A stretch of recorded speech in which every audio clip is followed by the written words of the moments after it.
Humans aren't machines, but too often systems still treat them that way. Productivity in, results out. Emotions treated like an afterthought.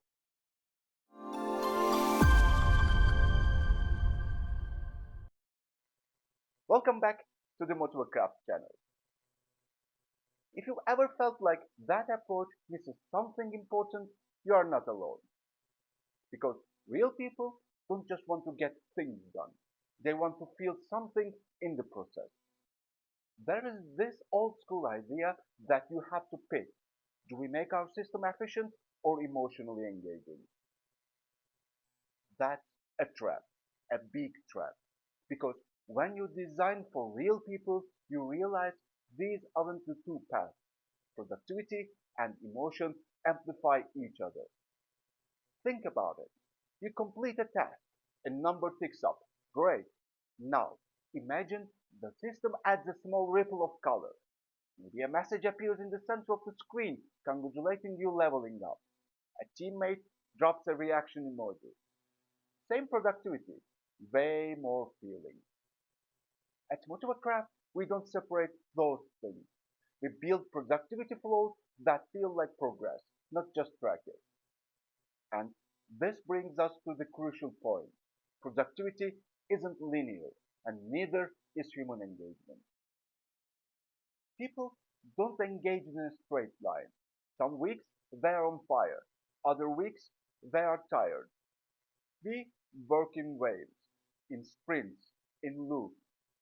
That's why we design for rhythm, not rigidity. For example, in Motivacraft, we use weekly missions rather than daily tasks. It gives users room to breathe and perform. We also have pause boosts. If someone needs a break, they don't get penalized.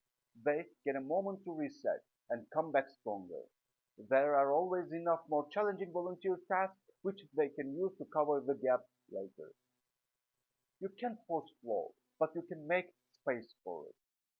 And once you have made space for rhythm, the next layer to shape experience is how you speak to your users. At this point, we should talk the next most important feature. Let's talk language.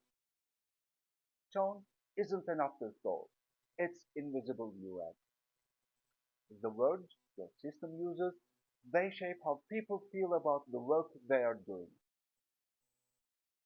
Imagine seeing mission fail.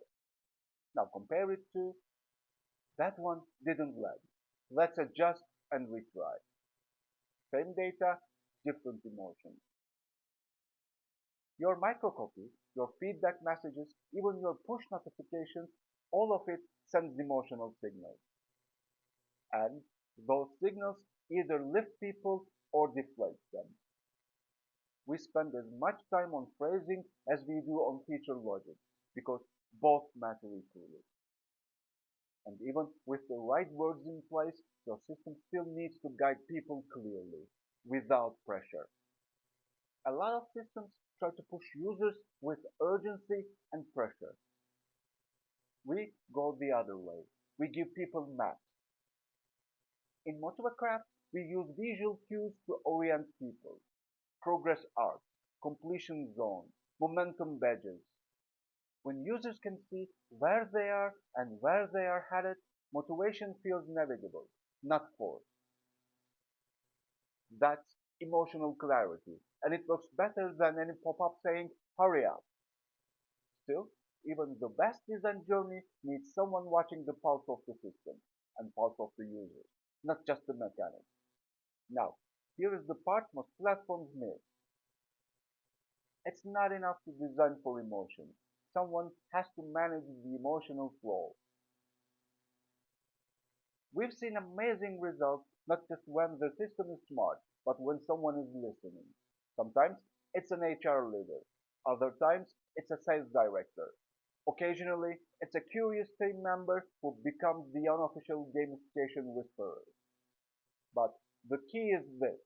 They have a real feedback loop with the users. They watch behavior, ask questions, feel the pulse. Without that, even the best designed system starts missing the mark. That emotional feedback is not just a nice to have.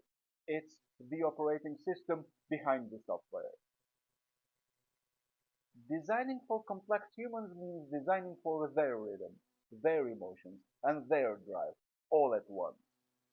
You don't have to pick between getting results and building loyalty. You just have to build systems that understand how people actually think. And if you're ready to build one of those, that's what we do at Motivacraft. Thanks for watching. And if this sparked something, drop a like, share your thoughts, or better yet, ask your team, are we designing for real humans or ideal ones? See you next time.